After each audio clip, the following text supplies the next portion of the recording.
Living life outside, need to do more than just survive.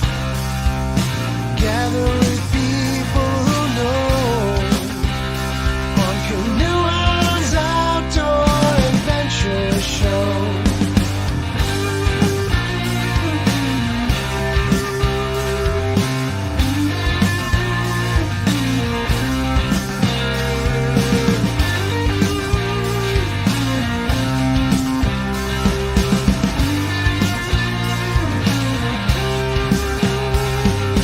CANOEHOUND'S Outdoor Adventure Show.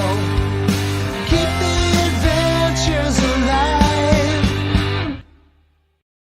Tonight's episode of CANOEHOUND'S Outdoor Adventure Show is brought to you by Kid Products, stick stoves and reflector ovens proudly made in Canada. Algonquin Outfitters, with 5 key locations in and around Algonquin Park to serve your backcountry needs. Salis Marine, keeping you safe on the water since 1999. Ostrom Outdoors, custom fit canoe packs and barrel harnesses. And Novacraft Canoes, connecting you with nature in Canadian-made canoes since 1970. Well, happy Tuesday evening, everybody. Oh, Monday evening. Wow, threw me right off here. Happy Monday evening, everybody, and welcome back to another special edition episode of CANOEHOUND'S Outdoor Adventure Show. My name is Dennis, also known as CANOEHOUND. And if this is your first time tuning in, man, you're in for a big treat tonight because we have author Adam Shoalts on to talk about his new book. But before we do get on with that, I just have a few quick announcements, and we will be right into talking with tonight's guests. Let's see here. Last week, we had our season 5 premiere show, featured Kevin Callan, myself, and a couple of others. And we just basically talked about, what we did over the summer. Kevin had a lot of great adventures, his canoe trip there on Ontario's Mississippi River, and myself doing the big trip up in Wabakimi. And we just shared some stuff like that. We were also joined by Ingo Hetzer and Jay Case from Jay Case Music, who was the musical mastermind behind our new intro song. I don't know if you happen to catch that, but Jay, thank you very much. You know what? Continues to rock, man. It's going to be a great season having that to open up the show. But if you happen to miss last week's show, by all means, you can go back into our previous episodes playlist and check that out at any time, along with any of the other 137 episodes before that one. So feel free to go on back and check that out. And because tonight's show is on a Monday night and not tomorrow night, Tuesday night, which is our regular night, so I won't be on. But you know what? If you crave the show, then feel free to go on back and check out an episode that you may have missed or only caught a part of, or would sort of like to rewatch just to sink in a little more information that might be available there. So by all means, feel free to go back and do that. But we will be back next Tuesday at our regular time. That'll be October the 10th, and we have special guest Wyatt Black. Wyatt Black was a contestant on History Channel's season 10 of Alone. For those of you that may have watched it or haven't yet watched it, it's a good opportunity to check it out. But you know what? If you haven't watched it, there are going to be some spoiler alerts. So, try and do some binge watching and take in season 10 of Alone, season 10 of Alone. Looking forward to that show. I always enjoy interviewing people from Alone because it's a show that I must watch all the time when it's on. So by all means, you really, really got to check that out. Last week, we also had a draw, a swag giveaway prize that was donated by Adam Shoalts himself, who's on the show tonight. And it was 2 tickets to his presentation tomorrow at a winery, and it's put on by the Pelham and Lincoln Libraries. And it's going to be Adam's official book launch for his new book. So, it'll be, I think, one of his first presentations. And this guy's got a full schedule coming up. We'll talk a bit about that in a while when we have him here on screen. But if you get an opportunity to go and see speak somewhere, Please do, because you know what? You will definitely be in for a treat. Have to welcome a couple of new members that we have to the channel here. Let me just find where I am. We have new member. We have Robin the Outside. Thanks very much for becoming a member of CANOEHOUND'S Adventures. And also we have Shay. And let me pronounce this right. Cinnambu. Thank you very much for your support, y'all. It's greatly appreciated. And we also, you know what, we have a couple of channel members that are actually celebrating milestones. Just like last week, we had a bunch. Well, this week we got a couple too. We got Johnny B is actually celebrating 2 years as a channel member. And Maurice Poulin, 6 months. And you know what, if I have your addresses, your membership milestone decals are in the way so that you can continue to fill up those mileship badges, right? So we got one person getting this one, we got one person getting this one here. So that's a good thing. If you're a member of the channel and you haven't received one of them yet, it's because I don't have your address. Feel free to send me your address to canoehound@gmail.com. I'll make sure I get your membership decals out. And you never know, there might be a couple of other little things in there to accompany it, just for me saying thank you to you. So let's see, anybody that might be interested in becoming a channel member, you know what? For as little as 13 cents a day, you could become a member. Just get you a few perks and benefits and help support the channel as we go along. Going across the screen at the bottom right now are all my channel members, just to recognize you and say thank you very, very much for your support. Also had a couple people buy copies for me this week. We got Lori and also Jay and Sherry. Thanks for this week's copies. Let's take a dip. Cheers to you all. Cheers to you all. All righty. We do have a few announcements, birthday announcements, and some good well-wishing type of things going on. We got David, Amy, and the whole family would like to wish William Fistergash a 75th happy birthday. I hope I said that right. They actually wrote in there, Fistergash. That's it. Happy 75th birthday. Willie just completed a solo journey in northwestern Ontario. Traveled over 115 kilometers in 8 days. So, Willie, happy birthday to you. Keep up the good work. Also, happy birthday wishes go to Brad Archer, Becky Mason, past guest on the show, Sean Pedersen, Jeff McMurtry, formerly of Jeff's Maps and Lostify, and also Emily Morgan. And then, you know what, good friend and outdoor activist out there protecting Temagami, good old Hap Wilson. And speaking of Hap Wilson, who's not only celebrating a birthday this week coming up, but he and his wife, Andrea, are celebrating an anniversary, I believe, yesterday. So happy anniversary to you two lovebirds. Congratulations and keep it up, man. Keep it up. Let's see if anybody has a birthday wish that they would like to share with anybody, or an anniversary, or heck, you know what, if it's your thing and you have the forced wishes, whatever it might be, you know what, drop me an email here at canoehound@gmail.com. By all means, I will get it up here and get it announced if you want me to announce it to people. So we would really love to do that for you. Not much more to say. You know what? If you have any hot topics or guests, that's the key email right there. That's the email you want to reach out to me. I answer all my emails. So please do send correspondence or whatever it might be to me, because you will get a reply. And then, you know what? Tonight's show is, of course, interactive, as it always is. If you have any questions of myself or tonight's guest, please put it in the question or in the comment section, but put a big word question or a big Q or something before it. I'll star them, but if you want, you can wait until about the 8 o'clock hour when we take our quick break. We're going to get you on screen here, and you can actually talk screen to screen with myself or Adam and ask any question that you want within reason. All right. So with that being said, the moment has come. The moment has arrived for this special edition episode of CANOEHOUND'S Outdoor Adventure Show. You know what? Tonight's guest is named one of the greatest living explorers by CBC, and even declared Canada's Indiana Jones by the Toronto Star. He's a professional adventurer, best-selling author, and Westaway Explorer in Residence at the Royal Canadian Geographical Society. His expeditions range from mapping rivers and archaeological projects, but he's best known for his solar wilderness journeys, including crossing alone nearly 4,000 kilometers of Canada's Arctic. His latest adventure was 3,400 kilometers, a solo journey from Lake Erie to the Arctic, and the subject of his new book, which is launching this evening virtually here where the Falcons fly. This is a fantastic read. Please welcome to the live stream. We have Adam Shoalts. Adam, how are you, sir? I'm very well. How are you, Dennis? I am doing wonderful. You know, always a pleasure to have you on. I think last time you visited the show was about 2 years ago with your other book, which was also a smash hit, right? Yeah, it did pretty well. Yeah. But that was the last time I was on 2 years ago. My books seem to come out at 2-year intervals. So I'm going to mark 2025 around now, about now, first week of October in my calendar, so I can come back on in another 2 years.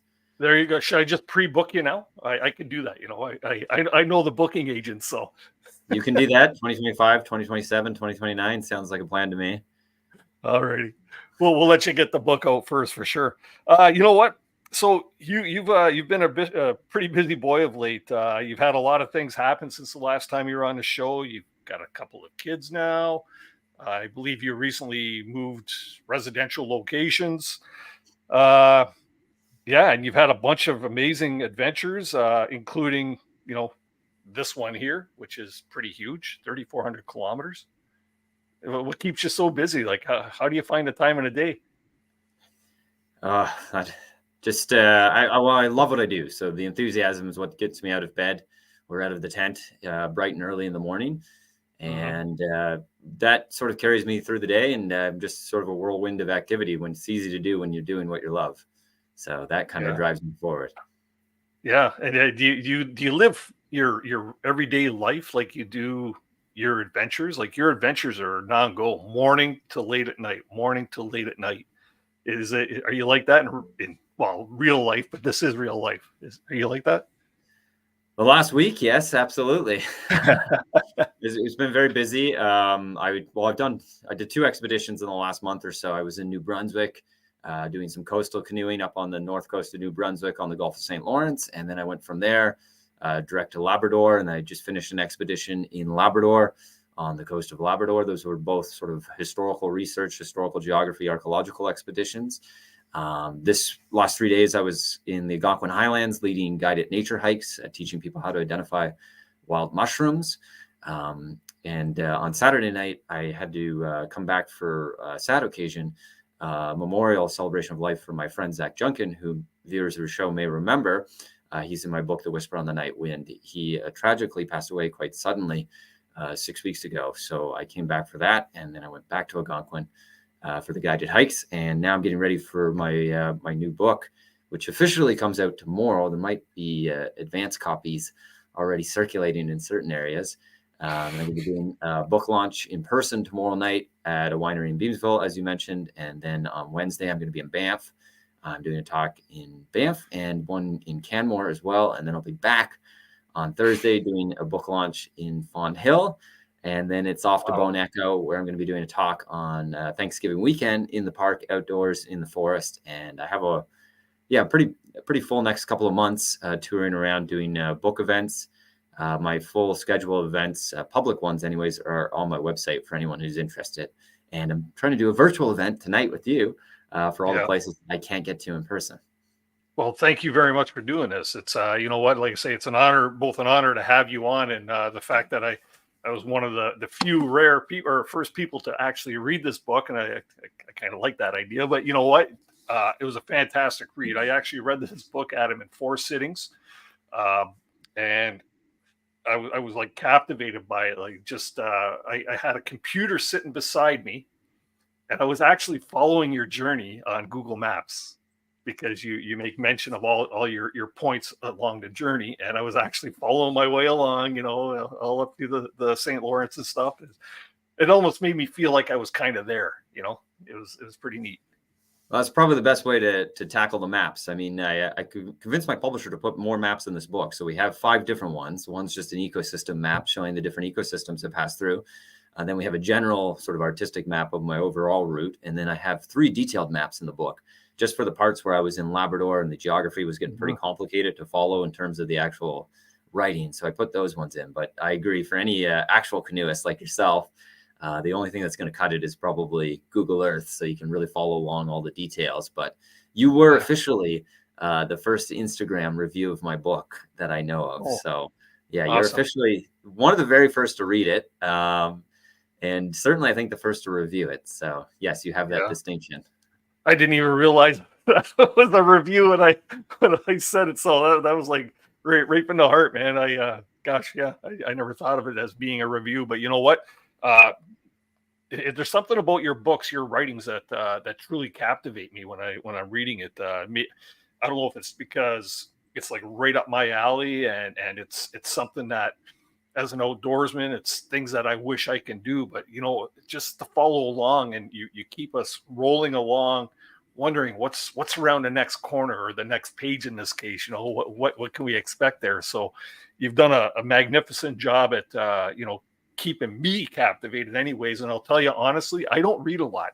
uh, I have several books that I've not got, or not read completely through, but every one of your books seem to captivate my reading skill, and I just blast through them. So Well, you thank must you have for read that. it fast, since I literally just gave it to you a few days ago. So Yeah, I'm yeah. glad to hear that, though, that you enjoyed it. I do know I need to see the eye doctor though for some fresh glasses, because I'll tell you, I'd read for like an hour or something, my eyes would start going buggy, and I'd have to go outside, catch a breath, and breather, take the glasses off, rest the eyes, and back at it again. So yeah, that was Well, cool. So I persuaded my publisher to use a larger font for my last two books. So if you've read my book, A History of Canada in 10 Maps, that had a smaller font, as did Beyond the Trees. And I felt it was a little too small, because I heard from readers who wanted a larger font. So we do have a larger font, which I'm pleased with, in Where the Falcon Flies. well, thank you for that. Thank you for that. Keep us old guys in mind, right? So yeah. Well, So I don't what like can you I don't tell like the us? small font either myself. Yeah. What can you tell us about the book? I know you don't want to give away too much, because you would like people obviously to pick up a copy of your book, which there is a link in the description below if anybody's looking to pick up a copy of Adam's book, which actually starts flying off the shelves tomorrow, right? That's right. Yeah. So what can you tell us about Where the Falcon Flies, or your adventure here from your doorstep basically to Labrador, or to the Arctic? Yeah. Yes. So, well, it was an idea I had. It came to me almost spontaneously. That's where the title of the book comes from. We were living in Norfolk County at the time, which is on the north shore of Lake Erie, for people maybe not familiar with it, right near Long Point. And Long Point is sort of like the unofficial birding capital of Canada. I mean, it's amazing. If you're a bird lover, on Long Point, you can see hundreds of different birds during the fall and spring migration, over 400 different species. And many of these birds are birds that I recognized from my past adventures in the Arctic, including peregrine falcons. A few years back, when I did my journey alone across Canada's Arctic, I saw lots of peregrine falcons nesting on the Arctic cliffs. I mean, they love these sheer cliffs that rise straight out of the water. They build their nests in inaccessible spots, lay their eggs, and then by the end of the summer, when the eggs have hatched and the little ones are big enough, they migrate back to the south. So we had moved from Northern Ontario. I say we, my wife and I. At the time that I did the journey alone across the Arctic, I wasn't married. But after finishing that adventure, I embarked on an even more dangerous one. I tied the knot and made it official. And my wife then said, we can't live in Northern Ontario anymore. She's from the Woodstock area down in Oxford County. And she said, with you being gone for so much of the year on your adventures, she wanted to live closer to her family. So we had child support when we started having little ones of our own. So in 2018, we moved to Norfolk County, and I was excited actually to move there because I knew it was a major birding hotspot, and I knew that of all the counties or municipalities in Southern Ontario, it actually has the highest percentage of forest cover. Over 25% of the county is forest, including some old growth forest. It's pretty spectacular. I mean, they have over, I think, 50,000 acres of protected land in the county between different agencies, some of it private, Nature Conservancy, some of it local conservation authorities, some of it provincial, MNR, and some of it federal, Crown Land, as well as the National Wildlife Refuge. So we were right in the heart of all this green space, old growth forest, and birding hotspots, only about a kilometer from the Lake Erie shoreline. And it was one spring in April, and I was looking out of our front window, and across the road from our house was a farmer's field. And because it was April, it wasn't planted yet. They usually plant corn or soybeans in it. And I saw a peregrine falcon, and I recognized it immediately, as anyone would who's seen one of these birds before. They're pretty unmistakable. They're the fastest animal on the planet, even faster than a cheetah. They can reach speeds when they do their dive bombs of over 300 kilometers an hour. And they're not that big. They're about the size of a crow, but their wings are like oversized for their bodies. They have these enormous wings. So I recognized it right away, and it reminded me instantly of my journey alone across the Arctic when I'd seen many of these birds making their nests. And I thought, at this time of year in April, that's when these falcons will begin their migration all the way from our front yard, practically, thousands of kilometers north to the Arctic. And in that moment, I thought, as I'm sure anyone would have done in my shoes, why not grab my backpack and my canoe, and right from our front door, I can follow this falcon to the Arctic. So that's where the idea came from. And that's where the title of the book, Where the Falcon Flies, came from. So that's sort of the genesis of the book. That's incredible. Yeah. Most people wouldn't think of actually starting their expedition or their journey right from their door, even though I guess in essence, every journey does, right? Whether you're traveling by car, foot, or by water. So every journey starts from home. But the fact that, it's from your doorstep pretty much to start off an epic adventure through canoe and foot and what have you. Well, it was a bonus. Oh, I'm sorry. It was a bonus. I didn't have to worry about airport parking for 3 to 4 months. I could just leave the car in the driveway, and I grabbed my my Canadian Tire cart, the collapsible one with 2 wheels, and just put the canoe on it. And from there, short distance to Lake Erie. Yeah. So I thought the hardest part would be convincing my wife. That was the part I dreaded the most. I have breaking the news to her. I said that after my journey alone across the Arctic, I wouldn't do any more like 4-month canoe journeys. But she took the news quite well. And when I said that I thought I could do it in maybe 3.5 months, she said, "Oh, that's so short." Then she pushed me out the door, and I set off. Because you completed this one, in about 3 months? Is that correct? Yeah, it was pretty fast. It was 3 months of actually of the journey, and then an extra week at the end when I was just in the Arctic waiting around. So psychologically, I always think of my journeys as the total amount of time that I'm away from my family. So in my head, I think of it as a 96 or 97 day journey, but the actual journey itself was 3 months, almost exactly 90 days. Yeah. Did you have a lot of communication back home? I didn't read much of it, like of a satellite device, like a Garmin or a Spot, something like a two-way communication, but you did have your phone. Was there a lot of communication between you and home? I had this phone, the only phone I've ever owned. Really? Yeah, I got it in 2017. After I did my journey alone across the Arctic, I came back, and my girlfriend at that time, she said, it's time you finally get a phone. I want to be able to get a hold of you, which is ironic because whenever I call her now, she never answers. And doesn't return calls. I know, I get used to it, man. So I had this phone with me because I figured for the first 2 months, I'll be more or less within cell reception as I work my way through the Great Lakes and down the St. Lawrence River and then through northern Quebec. Although, again, ironically, at our house in Norfolk County, our cell reception is terrible, which you'll often hear for people who live along Lake Erie's shore. Half the time when you're in a canoe on Lake Erie, they say you're in the U.S. anyways, so your phone plan, unless you have an international one, doesn't work. So long as I kept the battery charged up, I could communicate with my wife during the first couple of months of the journey.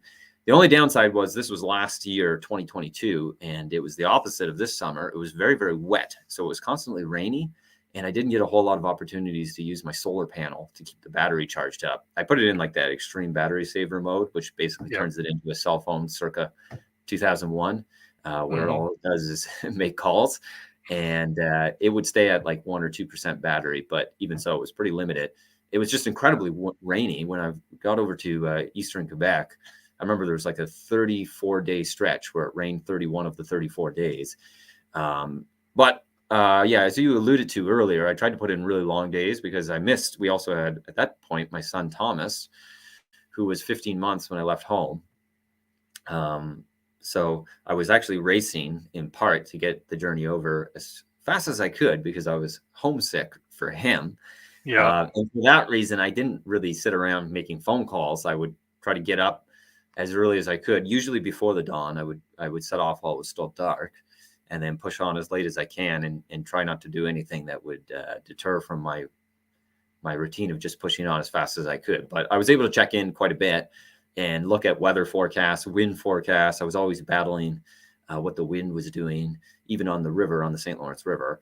There were some really big storms. There was actually a tornado that tore right through eastern Quebec and eastern Ontario. Some people will probably remember it if you're at your cottage or anywhere else around May 22nd, 2022. There's actually a Wikipedia article on it. I think they call it the Moderator. It was apparently at that time the 6th costliest natural disaster in Canadian history. And my phone had been dead for several days. I was passing just near Trois-Rivières at the time. It had been very wet, so I hadn't charged it. But I plugged it into my cell phone just long enough to charge it up, because all of a sudden the wind died and the sky was like kind of an orange hue.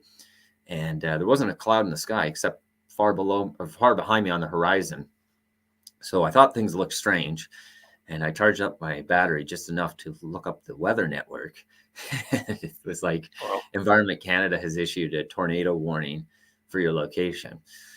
So I was like, oh, I better keep paddling here, because I'm gonna have to find a spot to make a camp. I mean, I don't know where's going to be a good spot. I was looking for somewhere without a whole lot of trees, like cottonwoods and silver maples that would come crashing down on my tent.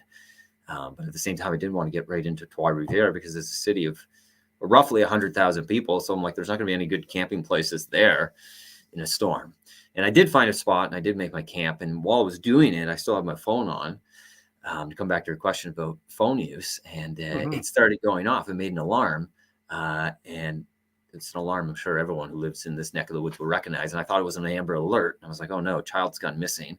And I turned it on, and it's something I'd never seen before. It was an imminent tornado warning from my location. It was like 5:53 p.m. tornado warning issued. And I was like, oh, that doesn't sound good. And there was actually a tornado that tore right through that area, knocked out the power for about a week. So for the next week after that, all I could hear was the sound of generators as I was going down the St. Lawrence River. And I'd see people in their backyards cleaning up trees and things that had been toppled over. But everyone was very friendly. They just waved to me in my canoe as I was coming down the St. Lawrence River. So in a nutshell, I had some cell reception for the early part of my journey, not so much for the last third of it, which was much it was around then too that you run into, like, at that time you had an act of kindness kind of bestowed upon you, where you ended up camping. We won't get too much into it, but that seemed to be one of the themes of this book was the kindness and generosity of people. Now I'm going to take a step back to when you're actually traveling down the Niagara River, or down Lake Erie, and approaching, I think, the Port Colborne area. And I'm going to put a picture up here on screen, because you actually run into a good friend of mine who was staying at his brother's place, and you'll remember this. And it's a good portion of your book, but I get this text from a good friend of mine, and he sends me, "Stopped in tonight. Waves too big for him on his way to the Arctic." And this over here obviously is Adam, and then a couple of other people in the picture there, and it happens to be Adam. And Brad and Jillian and their boys, and the guy taking the picture is my good friend Jeff Wood. Oh, very good. Yeah. Like, what a coincidence that you happen upon them to ask permission to camp on their property, to get out of the weather, and to maybe perhaps take in a good night of sleep. So this is like one of the first acts of kindness that you experienced on this journey. And it just kept going and going.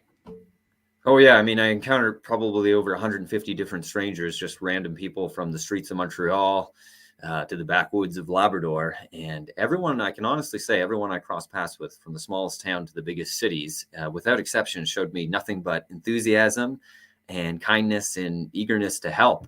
And that was definitely one of the most rewarding aspects of my journey. And it's a big theme throughout my book. I tried to do justice to all the people who I crossed paths with. And your friends, the Wood family, were one of the first. That was in Port Colborne. So this was relatively early in my journey. I'd set off from Long Point on the 22nd of April. And about 3 or 4 days later, I was approaching Port Colborne, and the weather had been stormy all day, big waves. And I was just kind of battling the whitecaps and trying to get to Port Colborne Harbor, because I knew if I could get into Port Colborne Harbor, I would be safe because there's a break wall there that would protect me.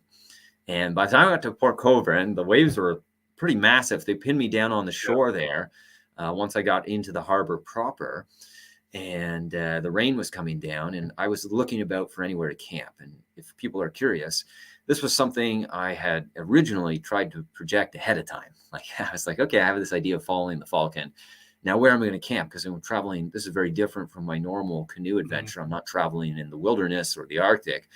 I'm traveling in some of the most densely populated parts of Canada. I'm going to have to go right through the GTA.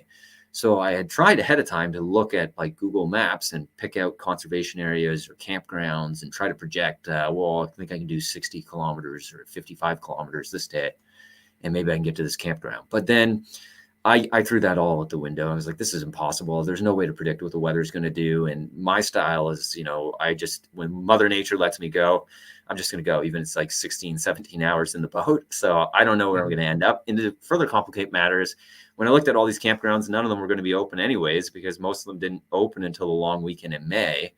And there was no way I was going to wait that long before embarking on my journey. I was starting in April because I was like, well, I don't know how long it's going to take. I better get started as soon as the ice melts. So I gave up on all that and just went wherever, not knowing where I would pitch my tent for the night. And when I got to Port Coburn, I was like, oh, there's not a lot of good options here because the entire lakeshore is developed. It's all nice old houses and private property. So I landed on this beach, and behind it was like a steel break wall. And it was still daylight, but it was in the evening. And I was contemplating a dismal prospect of just sleeping on the beach and not putting up the tent, because that would be rather brazen trespassing on city property. And there were signs that said no camping, which I took to mean camping was frowned upon. So I was like, I'll just sleep in the canoe. Maybe if I just sleep in the canoe and bundle up in my jacket and put my hood on, I'll be fine. Because if someone comes by and says you can't camp here, I'll just like shove off and paddle away in the dark somewhere else on the harbor. But the weather was like, you know, very bitterly cold. It was April, and it ended up snowing that night. So it was below freezing.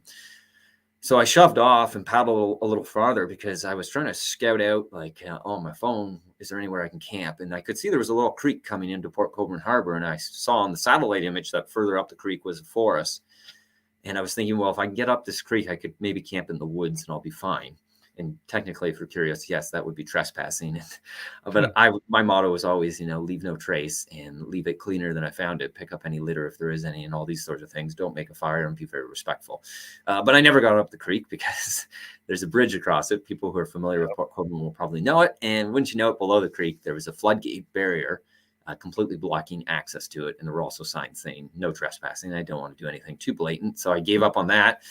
And by this point, it was like, you know, twilight. It was getting dark, but I could see across the harbor on the far side where the Welland Canal is, where the big freighters enter and exit the canal, that there was sort of an overgrown industrial area that looks semi-abandoned. There's a big like mill there. And I thought, okay, well, that's probably my best option now, the best of a bad option. If I can get all the way across to there, which is more than a kilometer away, I might be able to find somewhere to pitch my tent in that overgrown area. But as I was paddling, the wind was still fierce, even inside the harbor. There weren't white caps, but the wind was just playing havoc with my canoe.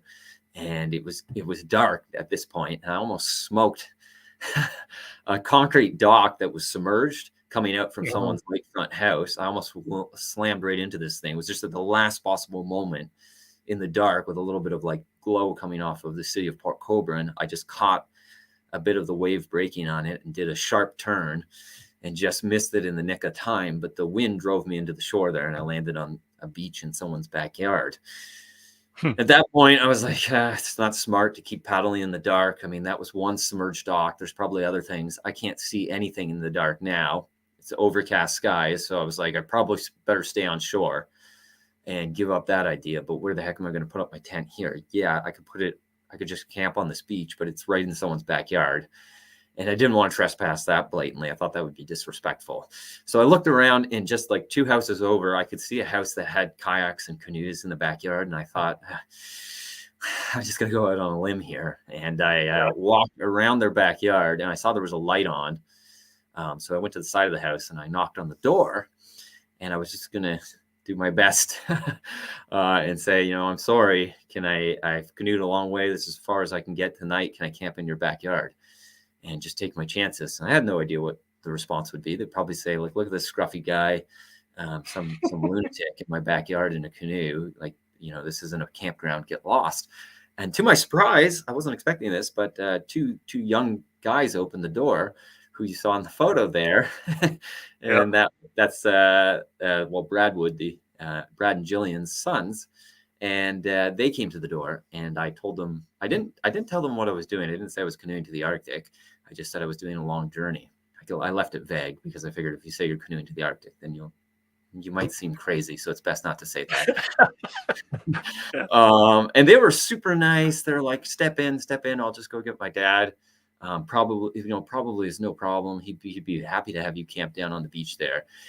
And the whole family came out, and your friend Jeff, Brad's brother, was there that night as well. And they were super nice. They offered me, and they're like, oh, we're just making some chili. Do you need some chili? And I was like, I felt bad because I'd already interrupted their evening. And I just said, all I need is a campsite. And they're like, are you sure you don't want to shower? Are you sure you don't want to come inside? And I was like, no, I just need your campsite. So they were super nice. They let me go down to the beach, showed me where I could put up my tent. They had a nice little grove of cottonwoods because it was a really cold night. It was like wet snow coming down, windy.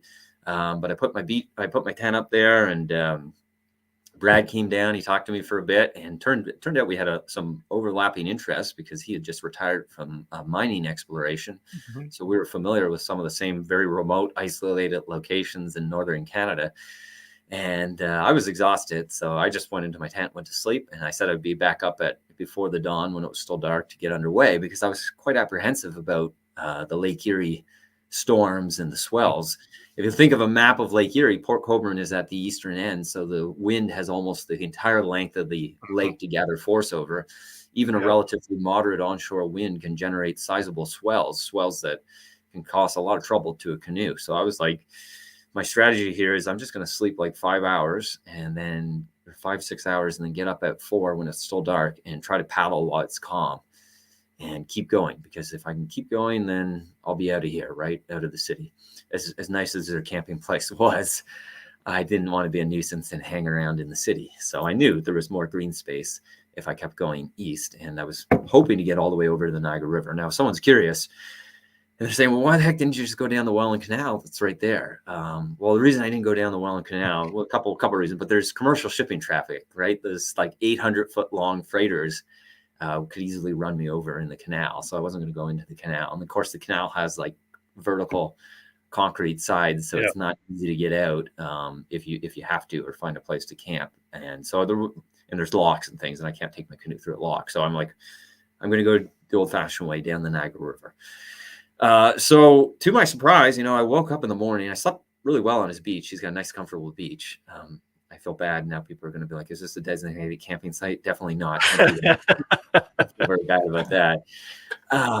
But to my surprise, when I was taking down my tent, it was like wet snow coming down. I remember my fingers were numb. But to my surprise, Brad came down in the dark, and he was carrying his camera. And it turned out he's like a super talented photographer. Yeah. He's got a pretty sizable photography following. His pictures are amazing. He takes pictures of all kinds of things, but especially Lake Erie and like the storms on Lake Erie.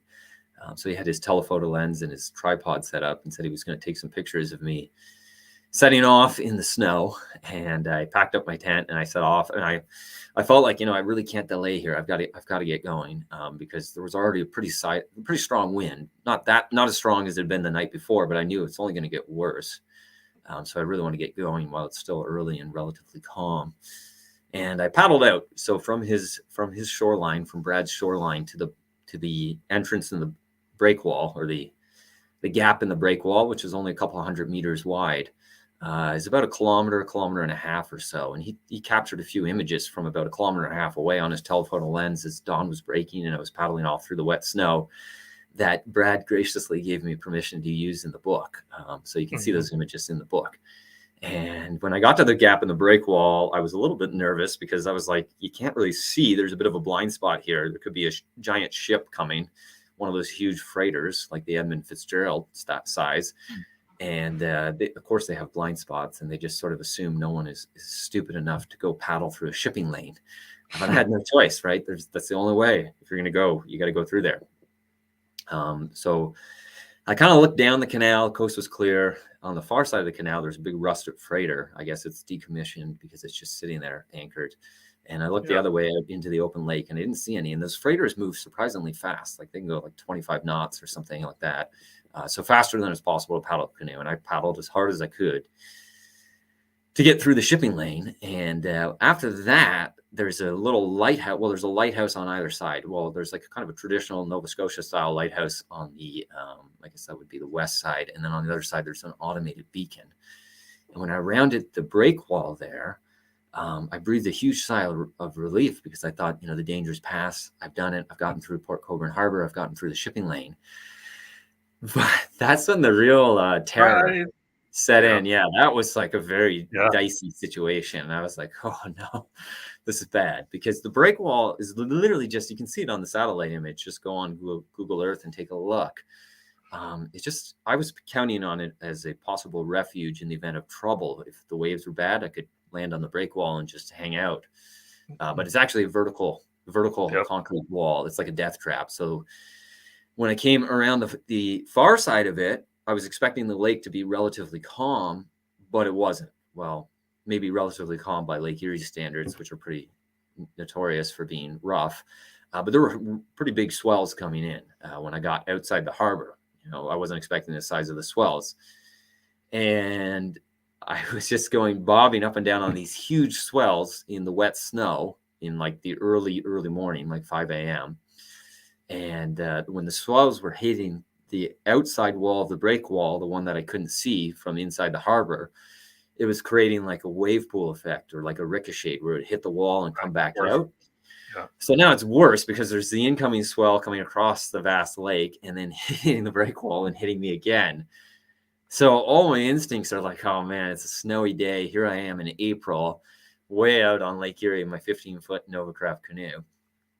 And I got to paddle further out to get farther away from this break wall, which is just like a 1.5 kilometer long line extending out into the lake to get away from this backwash effect. And at this point, I was like, okay, this is too rough. I've just got to get to dry land. And anyone who's canoed across big stretches of open water can relate to the feeling where it's like dry land has never felt so good. So I was just battling those swells, trying to get all the way back to the beach, which is Nickel Beach, which is a popular beach in the summer, but in April on a snowy day in the early morning is deserted. And I was like, that's the next safe landing spot, which proved a huge challenge on the first month or so of my journey, just finding safe landing spots. So much of the Lake Erie and Lake Ontario shoreline, now that I've followed it, and the St. Lawrence River for that matter, is devoid of any kind of landing spot for a canoe because it's all been developed. It's been turned into steel break walls or concrete break walls or fencing or other obstacles, preventing any kind of landing for a boat. So I was like, okay. And this happened many times in storms on Lake Erie and Lake Ontario, and even on the St. Lawrence, which can be pretty wide in places where it's more of a lake. When the wind would pick up, I'd have to decide, do I think I can push it for another 3 hours, or do I play it safe because I can see there's a little creek or something I could paddle up here. Otherwise, literally there'd be times where I'd be paddling for hours without a single landing spot, where it'd be just nothing but continuous break wall. So I was like, in this moment, I was like, oh, this is horrifying. I've got to get to Nickel Beach and land there before I end up in Lake Erie. So obviously I'm here talking to you. So I managed to paddle to Nickel Beach. And when I was coming into Nickel Beach, which is a big beach, I don't know how long it is. Must be about 2 kilometers. Really nice. It even has some sand dunes. Looks like something you see on the ocean with like forests behind it.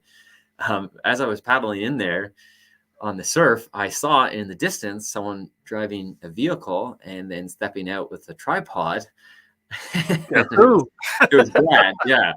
Brad had left his house and driven across the bridge that goes across the Welland Canal and come to Nickel Beach because he wanted to set up his camera and see if he could snag some more photos of me going on my journey. So he ended up getting some photos of me landing on Nickel Beach. And there's one in my book where I landed there. And I think I put it on my Instagram as well, where I'm just sort of standing there taking a breather.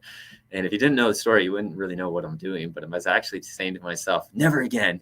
I'm a cat that just used up 7, maybe 8 of its 9 lives. I better not get into any more of those situations. Yeah. So this, but like any long canoe journey, you just end up doing that over and over again because it's kind of hard to avoid, especially when you have the factor weighing on you that, you have to get this journey over faster rather than slower, because you're missing your family. So that's what I ended up doing. And then I saw Brad once more on my journey. Once more on my journey a few days later, when I was going into the entrance of the Niagara River. I was pretty far offshore because there's a lot of little obstacles that come off from the Lake Erie shore, like big peninsulas and points, and sometimes just like rocks in the water. So I would be paddling like 1 kilometer or 2 kilometers offshore when it was relatively calm.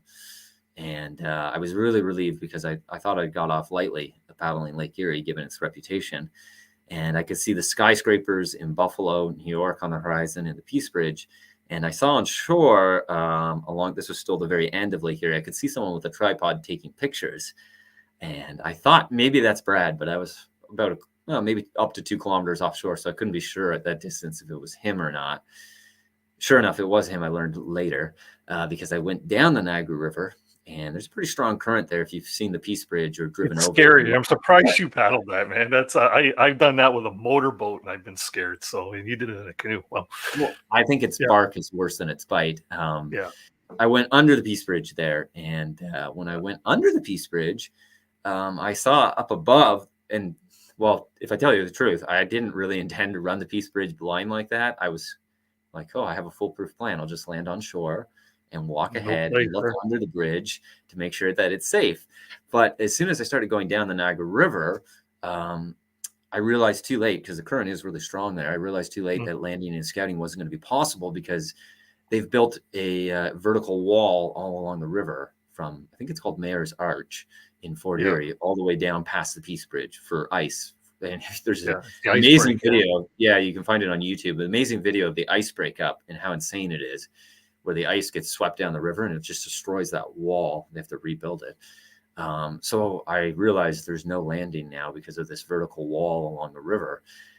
All these human obstacles on your journey, right? You're used to wilderness obstacles like polar bears and waterfalls. All of a sudden now you're dealing with like vertical walls and the hydro dams and barbed wire fencing. I did run into some fencing on Lake Erie, but that's a story for another day, or it's in the book. So I had to go under the Peace Bridge without scouting it ahead of time, but I had seen it. I remember I was there when I was 17, and I was like, well, I remember distinctly thinking as a teenager that it wasn't as bad as its reputation. And I was like, if there's ever been a time to trust your hazy teenage judgment, it is now. So I got down on my knees, and there was some rapids above it, but I went down under the bridge. And when I got under the bridge, I saw there were 4 people. There were 4 people up above the wall taking pictures of me, 3 of them with their phones and 1 with a professional camera. And the one with the professional camera was Brad. The other ones, I actually knew. One of them is my good friend Travis, who works for the Niagara Parks Commission. He was filming a video on his phone, and I was hoping to see him earlier, but he had popped up there. And I kind of came in up against the wall, and there's like an iron ladder. So I was able to brace myself there and have a very brief conversation with them. They were good enough to warn me that downriver there was apparently a big waterfall, and I assured them that I'd heard of it. But Brad said the wind was also bad down around Navy Island where it gets wide. So they gave me a good heads up, but I couldn't stay hovering in that current for very long. So I took off and went down the rest of the way down the river under the railroad bridge, and the rest of the way down to the Horseshoe Falls. Well, I ended up camping before that on Navy Island, but I eventually got down to the falls. Yeah. So now you, along the trip here, you went through so many transitional areas where, like, where you originally pushed off, launched your canoe journey. And as you're paddling along Lake Erie and you hit the Niagara River, and then you're going down, you hit Lake Ontario, and you keep going through these transitional areas where you're going like through, urban and rural, right? And like, how were the transitions? How did that feel like when you were in, like, say, for instance, Lake Ontario? Was it a big change along the landscape, or was it like, did you feel solitude at some points, or was it just, No, I loved it. I loved all of it. The contrast was wonderful. I mean, it gave me a deeper appreciation for the geography of Canada. And I found that even with Toronto and Montreal, there were hidden gems within the city limits, little oases of wild places and amazing nature. I mean, it definitely gave me a fresh perspective on Southern Ontario. I ended up camping one night under the Burlington Skyway because of the storm. And then another night in Montreal. I tried to get beyond Montreal. The last thing I wanted was to get stuck in a busy city after nightfall, but there was was impossible. And the commercial shipping traffic at Montreal is just incredible. If you look on Google Earth, you can measure it. The port, the commercial port, where there's a lot of heavy industry, is over 10 kilometers long, and there's like dozens of freighters. So I couldn't escape that area before nightfall, and it was too dangerous with the freighters to paddle in the dark. So I slept under the Jacques Cartier Bridge in Montreal. But I'll tell you, so that was a new experience, camping in those places. But it was a wonderful experience. It was very, very positive. And everywhere I went, and the contrast in the geography and the landscapes was something I absolutely loved. That's one of my favorite things about doing these adventures, and it's something I try to share in my books, is seeing the different landscapes. Like, for example, to give you one example, when I was off Grimsby in my canoe, Grimsby on Lake Ontario, I had a new appreciation for it, because from a canoe, the view of Grimsby was breathtakingly beautiful. The Niagara Escarpment there rises dramatically, and it almost looks like the humps of some immense dragon, because there's like several distinct peaks. And that's exactly what it looked like from the perspective of being close down to the water a couple kilometers offshore. And, you know, if you ever go to Grimsby or the areas around there, like Hamilton and Stony Creek, they have, you know, the roads say Mountain Road, which refers to the escarpment. And that comes up in a lot of place names. And you think, when you're driving around in a car, there's no mountain here. And how absurd for someone to call this a mountain. But from the water, you can imagine, you know, hundreds of years ago, from the perspective of a canoe, that really does look like a mountain in an otherwise very flat landscape. And it's very dramatic. So it really deepened my appreciation for the landscape, for the places we live. I mean, I love that in my book. By the time it was May and I was going along Lake Ontario, I could see the cherry blossoms along the bluffs in places like Niagara-on-the-Lake, and, you know, just canoeing through Burlington and Oakville. I got a look at the lakeshore, and it was different than I expected. I thought it was going to be a lot of commercial properties, but it's actually a lot of really residential areas with some enormous lakefront estates that astonished me with their size and their ornateness, some of them. There's even a lot of green space, even in places you wouldn't expect in Mississauga. Sometimes it has connections with industry where it hasn't been developed for that reason. For example, on Lake Erie, one of the biggest stretches of undeveloped shoreline is around Nanacoke. Because of the oil refinery and the other industry that's there. There's like a constant hum, which apparently keeps it from development. But it's surprisingly scenic if you can ignore the hum of machinery. But it's all just wild forest for kilometers in that section. And I found that, you know, no matter where I went, even in the GTA, I didn't have trouble really finding campsites, so long as one wasn't too squeamish about sleeping in certain places. But yeah, I was astonished at Scarborough, for example, how much green space there is. I mean, just when you get past, and I didn't know the geography of Toronto at all. I hardly ever spent any time in Toronto, but now I feel I know it surprisingly well, because even traveling at top speed in a canoe, you're not going that fast. So everything moves very slowly, and you have lots of time all day long, 12 hours or 13 hours in your boat, soaking in the landscape, just staring at the horizon when you're by yourself and getting a feel for these places, a real sense of it. So as soon as I got by the beaches in Toronto, it all turned into green space. Well, actually, just past the beaches, I was windbound there briefly, and I just sort of pushed on into the wind. And there's a water treatment plant there, which I had never seen before. And I was like, I actually talked to a local guy there, a guy named Mike, because I'd come ashore. And I said, "What is this beautiful building? I'd never seen anything like it." It's this Art Deco sort of Gotham City style building. I'm sure many of your viewers will be familiar with it, but since I wasn't familiar with the area, I'd never seen it before. And he said, "Oh, that's the water treatment plant. I think it's called the something Initials Harris Water Treatment Plant." And apparently I looked it up later, and people do like their engagement photos there and their wedding photos because it's so beautiful, and just not like a typical utility building in Toronto or in Canada for that matter. So just beyond that beautiful water treatment plant, which was built in like the 1920s or 30s, the shoreline becomes almost like wilderness. It's amazing. It's all the high bluffs because it's constantly eroded. They can't really develop the lakeshore there. And there are these little hidden coves all the way along that you can't really access from the land because there's hardly a trail to speak of that winds down the bluffs. They're only accessible by water. Now, of course, in July and August, there'd be plenty of pleasure boats around in the water, but because this was still around the end of April, early May, they were deserted. So this was like, wow, you know, I could really soak in the solitude. And it was such a strange mix of emotions and paradox to be paddling within the city limits of our biggest city, Toronto, home to millions of people, but to feel like I'm on this deserted lake with nothing but miles of open water around me. and nothing but this enchanting forest and quiet little cove after cove on shore. And I ended up spending a night in there when there was a storm. So yeah, I mean, it gave me a deep and new appreciation for how amazing Canada is in all of these landscapes, from Lake Erie right up to the Arctic coast. It certainly is a different perspective when you're looking at it from the water side versus looking at it from the land side, right? You can see so much more when you're in the open water. It's like being a hiker, and you walk past the lake versus being on the lake and seeing where the people hike. It's that same concept for sure.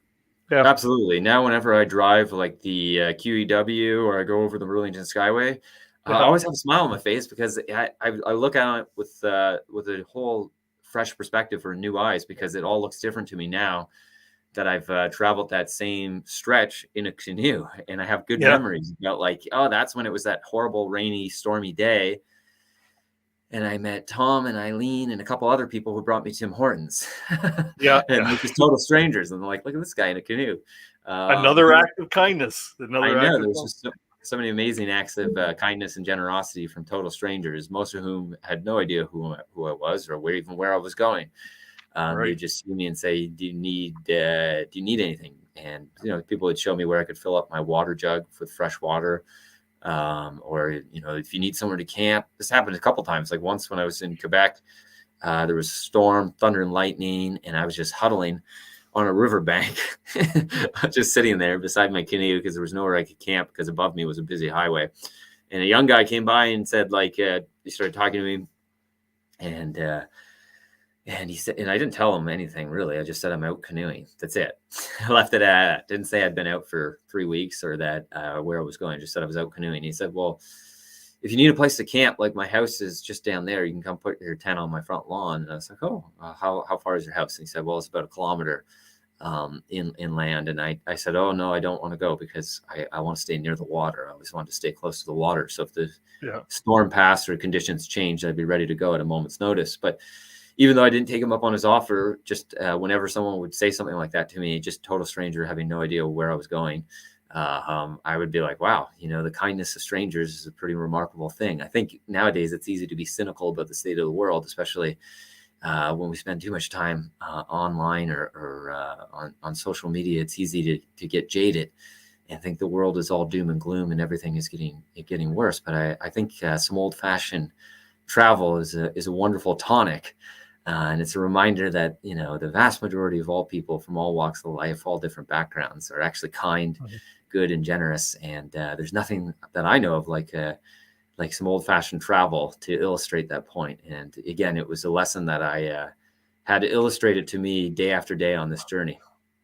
Yeah. Now, this isn't orchestrated. You mind if I read a quick little passage from your book? Sure. No, you know what? It's in the La Belle Province section there, and just what you just spoke of it. It was really quite encouraging to think that almost 900 kilometers of paddling, everyone I'd met had been incredibly kind and eager to help me. It just goes to show, if you're ever feeling cynical about the state of the world, some old-fashioned travel might be the cure. And you just finished speaking of that there. And that's something that, was one of the biggest takeaways of the journey for me, for sure. Yeah. I mean, I expected, it was getting dark right at Quebec City, and I needed somewhere to camp. And there was nowhere to go, because it's Quebec City, and it covers a surprisingly large stretch of shoreline. There's the old town, and then there's the modern city that's developed around it. I think it's like 8 or 9 kilometers of urbanization. So there wasn't really any forest. And I was completely out of options. The sun had set below the horizon, and I landed at a yacht club. I think it was called the Quebec City Yacht Club. And I was like, oh man, this is probably not going to go well. My luck has at last run out. Yeah. But I landed there, and I could see 2 guys, older guys, sitting outside the clubhouse, presumably. And they were sitting in their chairs, looked like they were drinking. It was dark. They were sitting by the light. And I just kind of walked up to them. My French isn't real good. I took some French courses in university, but that was like 15 years ago. So I lost a lot of my vocab. I usually would start talking in my limited French and ask if either of them spoke English. Sometimes it would be yes, sometimes no. And I would just say, this is as far as I've gone, and this is as far as I can make it. could I camp here for the night? And I thought for sure, like, this is when my luck has run out, because it's a yacht club. There's no way they're going to be like entertaining this. And at this point, it was like it was over a month into my journey, so you can imagine I looked pretty scruffy. I hadn't showered, and it's cold and it was rainy, so like I didn't even really wash my face at all in the water or anything. So I looked pretty scruffy, like, and I just wandered in there. And in this case, they couldn't even see my canoe because I left it down below at like a boat launch and then had wandered in. And if you've ever been around like the Quebec City area, the river there is quite muddy. So to make matters worse, like my pants and everything were covered in mud from getting out because it was low tide. The river becomes tidal there. I had an adventure discovering that in the middle of the night, that the river Yeah. sooner than I realized. That's a story for another time. Anyway, so suffice to say, I looked pretty ragged coming up to these guys, and I thought for sure in the dark, looking all scruffy, covered in mud, and they can't even see. They don't even know if I have a canoe. I just said that I had a canoe, and I thought for sure they'd be like, "This is not a campground. This is a private club, like Scram." But no, not only did they grant me permission to camp there, they show me on the side of the building where there's a little tap where I can turn it on and get water and refill my water jugs, which is of course important because now the water is too salty to drink. So again, all through my journey, without fail, every single stranger I crossed paths with randomly showed me nothing but kindness and generosity and eagerness to help. And what astonished me the most is that they didn't even have any idea that I was doing like a 3,400 kilometer canoe journey.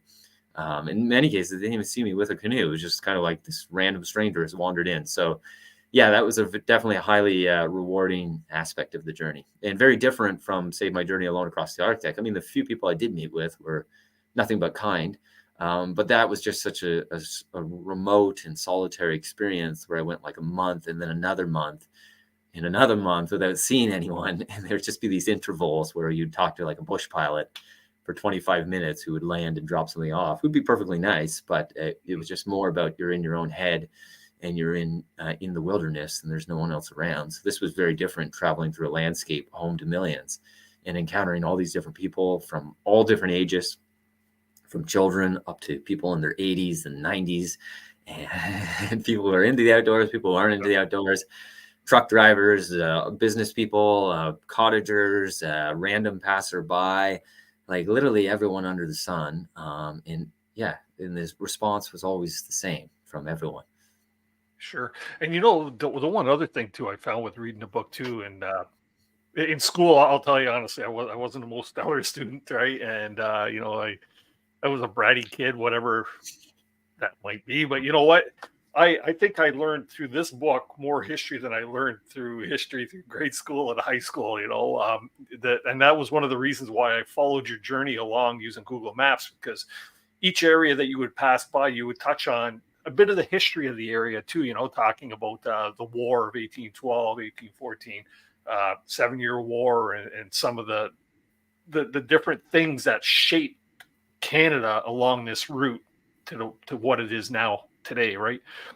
So thanks for that. It was an educational read on the same note. So that was very enlightening as well. Yeah, the book has lots of history in it. That was something I did deliberately.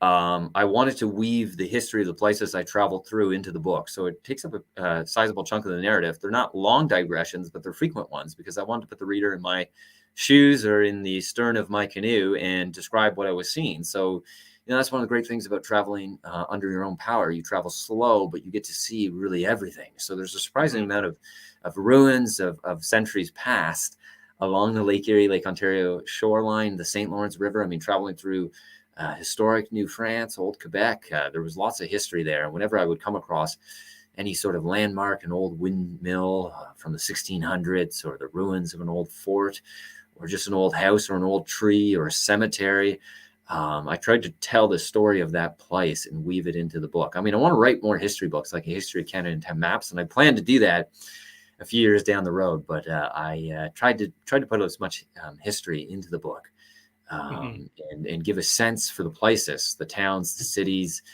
the countryside, all these places I was camping in and passing through in the book. Does that research come before or after your trip? Well, a lot of it came during. Luckily, they have these historic plaques. Okay, right, yeah. That was like an upside, right? Like, I'd be camping here, and they'd have a historic plaque, and I'd be like, "Wow, that's a fascinating story." A lot of the historic plaques, like, they're really well written. It was like Twitter before there was Twitter. 50, 60 odd years ago. It's like, okay, you have 100 or 200 characters to fit onto this little bronze plaque. Tell this super complicated historical fact in this amount. And they do an amazingly good job. And sometimes like I'd be portaging somewhere, or I'd be like stuck under the Burlington Skyway walking on, I think they call it Confederation Park. And I was like, wow, these have all these amazing interpretive plaques along here. Some of them were about the importance of the lakeshore for migratory birds, which, given my interest in migratory birds and peregrine falcons, I found fascinating.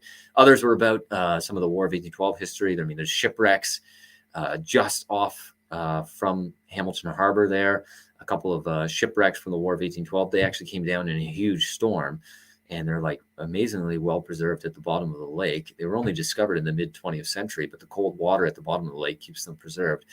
So that kind of history I was weaving in constantly, and a lot of it, I could pick up along the way. Sometimes people would tell me stories and I would incorporate them into the book. Like I would always ask questions wherever I am about different places, like, hey, what's the deal with that water treatment plant? And of course the locals know. And that's one of the great things, is that, to a traveler, you're not from this area, this isn't your neck of the woods, but everyone, I think, has a little bit of local pride for their neighborhood, and they're only too happy to tell a stranger or someone from away or from elsewhere, the story of that big tree over there, and that came down in the storm of 76, and I remember it. Or that's the old Pioneer Cemetery. My great-great-grandfather's buried there.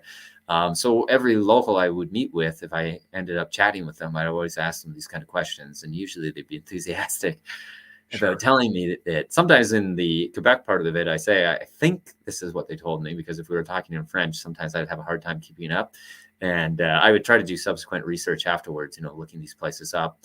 Actually, on my bookshelf behind my desk, when I was writing the book, I wrote the book fast, right? I just did the journey last year.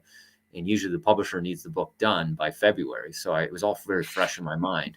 So I was writing it that fall and into the winter. But I took down all of my books I would normally have behind me, like my, Kevin Callan books and things. And I just set those aside temporarily, and I stocked my bookshelf with all local history books and other books, history books and biographies and things that were relevant to the different areas I passed through, and I arranged them chronologically from Long Point, which is rich in legends and lore.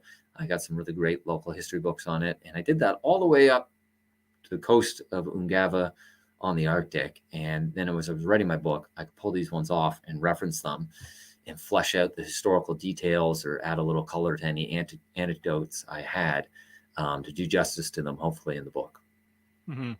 Excellent. And you know what? You opened my eyes too to this War of 1812. Being a Niagara resident, I always hear of it around here, with the history of, from Queenston all the way up through Niagara and stuff like that. But I never realized that, it extended all the way down the lake, the Kingston, the Quebec City, and, all the way up through there. So, yeah, you know what? It was a very, very good lesson learned on my end, too. Adam, we're just going to take a quick little break here, and then we're going to come back. Maybe we'll dabble a bit in your little hike that you took to Labrador. And then we'll take some questions from some of the viewers tonight. How's that? Perfect. Sounds good. All right. We'll see you in a short moment. Wrong. There's nothing like being out there. For over 50 years, we've been connecting people with nature by building classic Canadian canoe designs using the best materials available. We built a reputation on durable, dependable canoes that allow you to focus on what's important, whether that's unplugging in remote wilderness, spending quality time with your favorite people, or nailing the perfect line. Visit novacraft.com to find the perfect canoe for you and locate your nearest authorized dealer.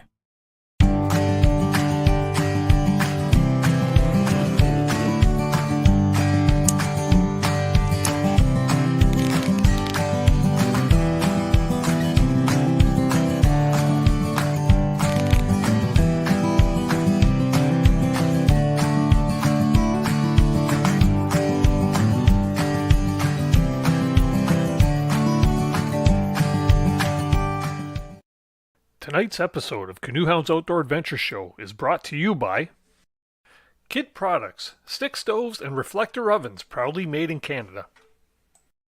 Algonquin Outfitters, with 5 key locations in and around Algonquin Park to serve your backcountry needs. Salis Marine, keeping you safe on the water since 1999. Ostrom Outdoors, custom fit canoe packs and barrel harnesses. And Novacraft Canoes, connecting you with nature in Canadian-made canoes since 1970. Well, welcome back to the second half of Canoe Hounds Outdoor Adventure Show. Man, this is a real treat for me. Not only did I get to read the book, but we get to meet the man who wrote the book. Let's bring Adam back up here on screen, and we'll get a little more into this. But Adam, you mind if I show your trailer for the book that you have on the YouTube video? Sure. Let's take a little peek at this.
Yeah, he's a nice.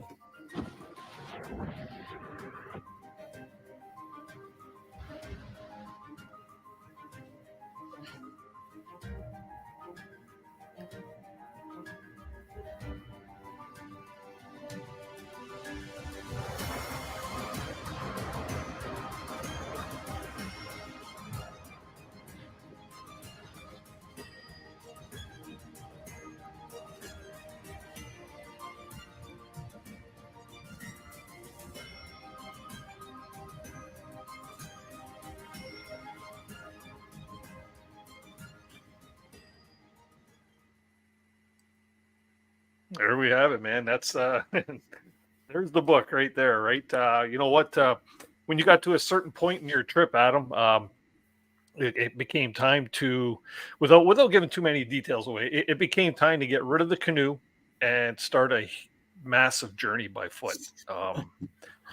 There again, ridden with bad weather, all kinds of good nature along the way too that you run into. Let's talk about the foot journey.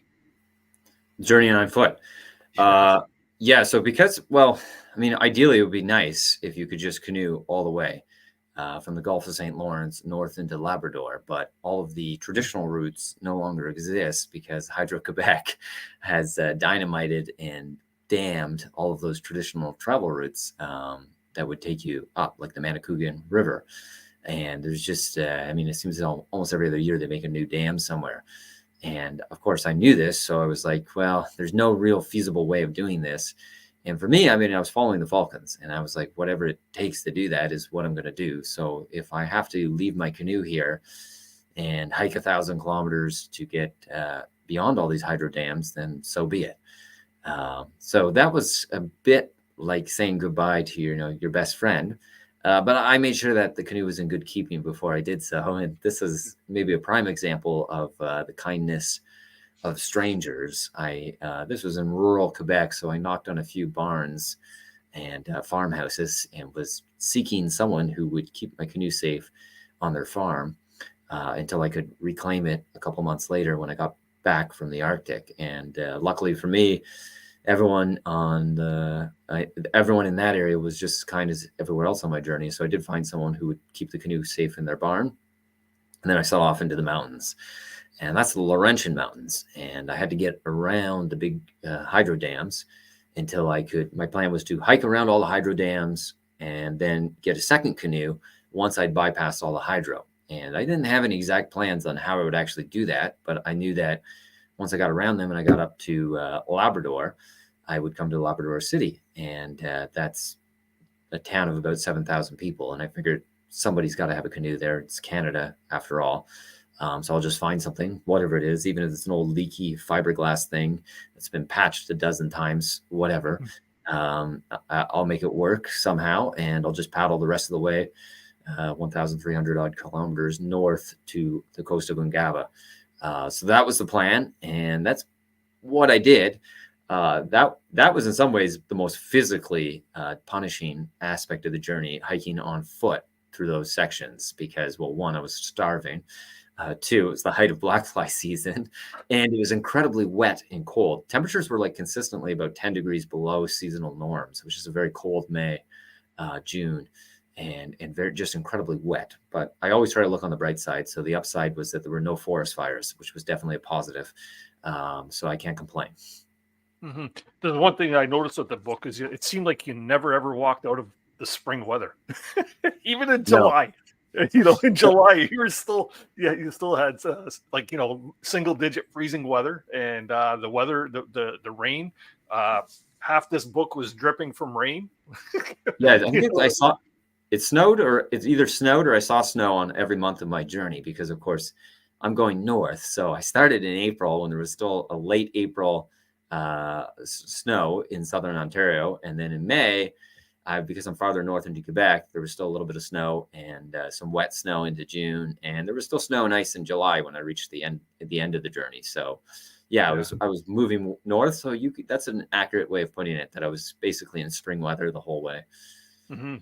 And also, the one thing I really need to note, you touched on a point in the book there talking about the Hubbard expedition, and how they had failure and they basically starved to death for the most part. They starved to death. They didn't have food resources, not being able to rely on the food sources that they were going to try and procure. And all through your book, I noticed that that seemed to be a struggle for yourself as well. You seem to have not a lot of food, and for such an undertaking, had the generosity of many of the people that you explored. And I don't want to touch on too much, because people really do need to read this, because human compassion is pretty incredible. But had you not, I won't say relied, but had you not received some of the good nature from people, would it have been a different outcome on this trip? Well, they definitely helped me. I would have suffered a lot more, that's for sure. Yeah. I think I would have kept going, but they definitely made it more pleasant. I mean, there's nothing. I mean, you just feel so happy, like someone just gave you $1 million when someone gives you a yogurt or soup or something when you're really hungry. Or throws you a sandwich bag from a truck window. They did that a couple of times. That was really nice. Yeah. So I mean, I think I still would have made it, but it would just have been a lot more suffering along the way. So this was definitely a much more positive way to do the journey. And whenever someone would show me some act of kindness with food or water, you just say to yourself, this is what more could someone ask for to be happy in life? A fine camping site, a dry pair of socks, a cup of tea, and a little bit of food to eat. This is the best. And I was definitely very fortunate in that regard. I was really hungry. I mean, I lost more weight on this journey than I did on my journey alone across the Arctic. On my journey alone across the Arctic, partly because I was going to such a remote area, I was very conservative in terms of my estimates, trying to make sure that I had enough calories a day, or as many as I could fit in. And even then I knew I'd still be losing weight. So I was always packing like a little bit extra, jamming it into my barrels, saying, well, even if I think I could do this section in 35 days, I can't necessarily predict the wind, so I better pack food for 40. I didn't do that at all in this journey. I was like, no, I have to travel fast. I have to travel light. I'm going light, and I'm basically just going to pick up food along the way if the opportunity presents itself. And if I have to catch fish, I'll catch fish. I'll bring my fishing rod this time, and I'll make full use of it. And I'll do more foraging and just finding whatever I need and picking up food here, there, and incidentally. And I only took one barrel because I wanted, which was on my journey alone across the Arctic, I took 2 barrels, so I'd have more food with me. This one, I wanted the portages to be easier, so I only took 1 barrel, which meant less food on my person. And you're thinking, and this is exactly what I was thinking on April 21st, I don't need that much extra food. I'm traveling through the most densely populated part of Canada. There's going to be like Tim Hortons and McDonald's and stuff along the route. I can just get food there. In practice, though, that was very, very seldom the case. It was just, those places are just too far from the lakeshore for me to get to.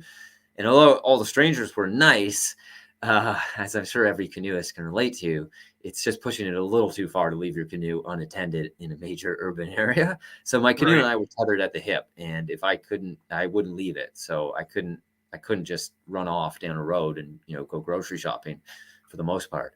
And it's not necessarily I thought someone would steal my canoe, but just maybe if thinking back, like a 13-year-old boy, if they're anything like me when I was a 13-year-old boy, come along and go for a pleasure ride in your boat and then not secure it afterwards, and it gets sucked away by the current. So I couldn't leave my canoe, which meant I couldn't really resupply except on the odd occasion. And there was a grocery store outside of Trent, and I saw that one was like almost right on the Bay of Quinte, and there was some big Phragmites bushes and staghorn sumac. So I hid my canoe in the woods there and made a beeline for the grocery store, and I just basically bought a whole ton of delicacies like cheese sticks and crackers and yogurt and bananas, which was wonderful. And I ran back to my canoe like a bandit, feeling like I just robbed the bank, and feasted like a king that day. Although I was so hungry, I didn't realize that I ate through like half of the food I bought before the day was half over. And there was one other place, which was a very memorable experience for me, where I had like the greatest meal of my life, which was a Subway. That was outside of Kingston, where there was a Subway relatively close. There were some cliffs I had to climb. I wasn't expecting cliffs outside of Kingston, but there's some limestone there. I had to hide my canoe in a cove and then run into the Subway and buy a sub, which was a delicious 12-inch multi-grain cold cut with all the toppings. And that was really, really nice. And I ran back to eat that in the cove in the company of my canoe. But other than that, there wasn't very many opportunities where I could really buy food, but people would sometimes give it to me along the way, like from old lady in Quebec who made me French onion soup and gave me the most delicious cheese I've ever tasted in my life, to someone who bought me a couple of Tim Hortons cookies and a green tea under the Burlington Skyway, and just some other random ones along the way elsewhere, even in places you didn't expect. In Labrador, I picked up some food here and there. But by the end, I was like, I was skin and bones. And I think I made a mistake in counting some of my rations beforehand, because it was a bit of a whirlwind and a rush to leave. I mean, I had a pretty hectic time of it in April getting out the door. So I had strategically looked at the map beforehand to try to scout out Canada Post locations, because I was looking for a couple of Canada Posts where I could have my wife mail a box of like extra socks and things like that, and some food and maps and maps that I would need for the later part of my route. And I found a couple of Canada Posts that were close to the water. And there was one in Quebec, Cap Santé, which is about 50 kilometers west of Quebec City. And the Cap Santé Canada Post looked like it was like 100 meters from the riverbank. So I was like, that one's perfect. I'll have my wife, Alexandria, mail a box there, and they can just hold that box of provisions. But, it's just a box, so they can't fit that much into it. Some freeze-dried meals and power bars. So that's what I did. And it was a little bit of an adventure getting into the Canada Post. That was after the storm had torn through the area, so the power was off. And what I didn't realize on the satellite images is there's actually sheer cliffs that I had to climb to get up to there. And the river's also tidal at that point. But it worked, and I got my box back. And there's actually, if you're ever thinking about doing a journey across the country, a thing called Flex Delivery. Flex Delivery, you can sign up for it on Canada Post website. And if you sign up for it, they give you a little serial code. And you use that as your new address, which becomes any post office in the country, so that you can actually mail yourself stuff, and they'll hold it at a post office for you for up to a month at no charge. So that's what I did. So I was wondering how that happened. Yeah, I didn't know when I would actually hit those Canada Posts. So I just said, mail it, and I know that roughly within this 1 month window, I'm going to pass by. And I was always apprehensive. Like, you have to expect the worst, but, hope for the best. And I always thought like my box would be lost, or it would come there with a weird serial number on it. And they'd be like, what the heck is this? And send it back. But that never happened. They always just had my box sitting there. And I was able to get it every single time. So, but I only did that a couple of times. So by the end, I was really hungry. And because I was rushed, my last box, I didn't put enough in it. So to my horror, when I was in the middle of the wilderness on the most remote section of my route going towards the Arctic, I was like, man, this barrel looks really empty now that I dumped the lost box into it. And I counted it out and I didn't have enough food. So I was like down to like 7 granola bars a day was my ration per day. And that's when I started catching brook trout and eating fish and getting mushrooms and things. But I was really, really hungry by the end. But that just makes the first pizza taste all the better. So upside down. That's right. You know what? I'll tell everybody that Adam knows how to procure food in nature. Okay, Adam come over to drop the book off at my storefront there. I think it was on Wednesday, and I wanted to get a picture taken. That's the one I posted on Instagram. So we're looking around my store, and I go, Adam, you want to come out back? There's like some bush back there. So we go into the back, and Adam was like a kid in a candy store. He jumped up on this little stone berm, and he goes, look at all the wild edibles around here. He starts pulling out wild carrots, there's sumac, there's rose hips. He's telling me about the trees, and that all comes through his experience of doing all these cool things that you do. And your face, Adam, lit right up when you seen some of these plants that were back there, goldenrod. And well, that's always been my thing. People who don't know me don't know that though, because they only know me through my books, and they think from Beyond the Trees that I just rely on freeze-dried meals. But that was a unique journey for me that I only did one time because it was a marathon race where I just needed to be eating on the go, high calories. But ever since I was a kid, my real passion was for wild plants, wild mushrooms, and that's why for the last 5 years I've done leading mushroom hikes and teaching people how to identify all the different mushrooms in Algonquin and Temagami and different plants and things. So I love that. And evidently you noticed that when I was behind your store. I did. I had a great selection back in. My employee, we sat there and I go, you see that? He's like picking all these plants here, smell the wild carrot and stuff. And it's like, that was cool. I rather enjoyed that for sure. Just really quickly, I posted a link in the chat. If we'll take up to 4 people. Adam's on a bit of a tight schedule tonight because I know he wanted to tuck his little ones in. Probably be a little late for that, but we don't want to keep it too late tonight. But if anybody wants to join in, I do have a bunch of questions that we have starred on here that we'll go through rather quickly towards the end of the show. So we do have room for 4 quick questions and answers from anybody that wants to pop on screen. So Adam, when do you look at granola bars differently now? You ate so many on that show. Well, I don't know. I just had granola bars for my lunch and dinner the other day because I was running around, driving around, doing the guided hikes, and I was always on the run. So I just try not to eat that many granola bars when I'm not on expeditions because I know that's going to be a big part of my diet, and it's just kind of a reminder to eat healthier when I'm not on an expedition. Now I do other expeditions as well. I think sometimes people get the wrong impression. They think that that's all I do. My last 2 expeditions were nothing like that in New Brunswick and Labrador. I was traveling slow, sometimes doing as little as 2 kilometers a day because it was more of an archaeological expedition where the whole point is to inspect minutely every little rock and thing so I could take time. And that was wonderful. I was on the coast, so I was eating seafood and, gathering shellfish and stuff. So I was trying to eat a lot healthier. And if it's a more relaxed trip, then I wouldn't pack those things. I would try to pack healthier food. But if you're going to do 3 to 4 months, then, your options are more limited. And then it just becomes, I need as many calories as I can get to sustain myself. And the reality is there aren't many things that can compete with a power bar in terms of calories, packing into a backpack, right? Like it's a meal in itself. So that's what I end up relying upon. But those power bars are basically like chocolate and peanut butter and nuts. So the rest of the time, I try not to eat that so much. And they're slow burn calories too. So that's a good thing, right? They take a while to burn. Another question that I had kind of on a funny note, but was when you were hiking up the 339, you said there was a couple of like stops, which would be like gas stations or type of things like that. When you come across the one, which you were probably looking really forward to getting to because there was an opportunity to maybe get some food, they happen to be closed. Yeah, that was the disappointment level. It wasn't that bad because that was the first one. So that was only like, I don't know, 60 or 70K since the last one. So that didn't feel so bad. And I was like, okay, well, I mean, it is obviously disappointing. I was looking forward to getting a chocolate bar or something. But that wasn't as bad. I was definitely a lot hungrier by the end of my journey.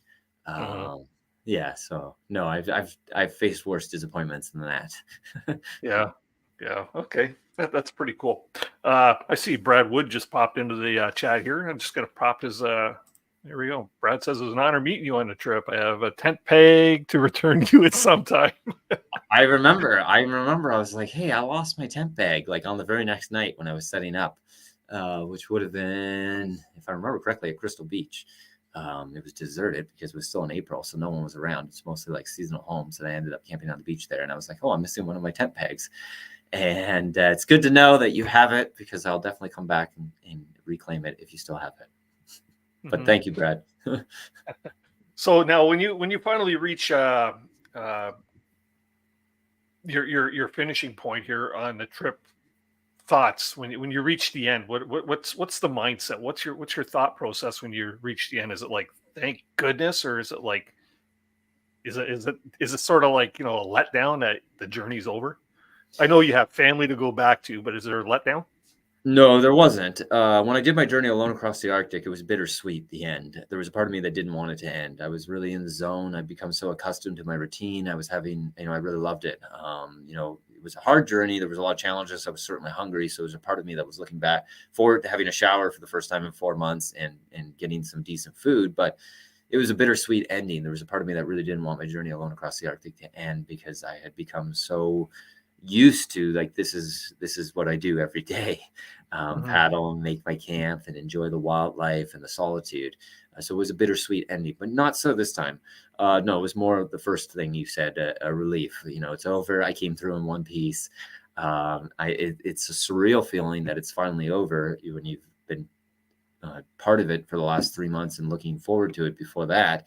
But it was just a relief, that I had done it, and now I could go home to my son Thomas and my wife Alexandria. So that was different, because I wasn't married and I didn't have kids when I did my journey along across the Arctic. But this time it was like, I did it, and I'm happy that I've done it successfully, and now I can go off to the other thing. But I will say that there's something about adventures that unleash your creativity. So I was really eager to get a pad of paper and write down all these expedition ideas I had dreamed up while doing this one, which was like 6 or 7 different projects. So I was super excited to go do more adventures and expeditions, but I wanted to get home first and do those sorts of things first. Right. Did you do a lot of journaling on this trip? Like, how much of this book was actually written? Are you just taking notes along the way, or are you actually writing the book while you're living the moment? I was taking journal. I was writing my journal every day that I could. There was a couple days where it would be so long because there was nowhere to camp. There was a really long stretch on the St. Lawrence. So I think the longest ever day I've done paddling, 17 hours paddling. I was paddling in the dark for hours, just looking for a spot to camp. So that day I was so exhausted, like after 17 hours paddling, I just sort of fell asleep basically on the ground in this, like basically in the woods. And then so I didn't write in my journal that night, but then I would get caught up 2 nights later. But most of the time I try to write it when it's still fresh. And I write like full sentences, so it's not like point form.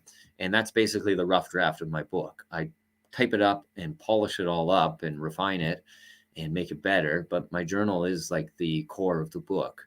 And I try to give it more of flow in the book. So it's not just like reading someone's diary or anything. It has more of like a structure to it. But the journal is essential. If I lost my journal, I don't think I'd be able to write the book. The journal has too much important stuff, especially names. I would try to write down at night when I made my camp, be like, okay, I'm going to write down the full name of that nice stranger if I was lucky enough to get their full name. Sometimes they never told me their name if our encounter was really brief. There was one guy in Montreal I was really disappointed I never learned his name because he didn't speak English and he didn't speak French, which isn't that uncommon in a big city. But he helped me portage his canoe, and I felt really bad for it because he didn't realize how heavy all my stuff was, because we were trying to pick up my canoe and it had all my water jugs in it, as well as my backpack and my barrel. So it's like, this is like, the canoe weighs 60 pounds, 59 pounds. And then, there's the barrel, the backpack, and there's water jugs because I didn't want to drink the water on the St. Lawrence, even when it was fresh, because of, it's a city of several million people. So it was really heavy. And I still had my collapsible cart for wheeling it when I was portaging. So we were picking up like 160, 180 pounds. And I felt really bad because he had no idea of that beforehand, but he was super nice.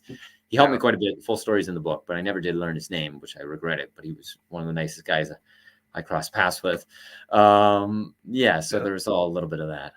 Well, perhaps one day he'll come across a copy of your book and say, "Hey, that was me. That was me." Could it be? Yeah. So when your journeys, you've done a good number of them. They they're not easy undertakings, but you have a lot of support when it comes to that. You have people that contribute to your efforts. Let's talk a bit about some of the people that help you along with these things.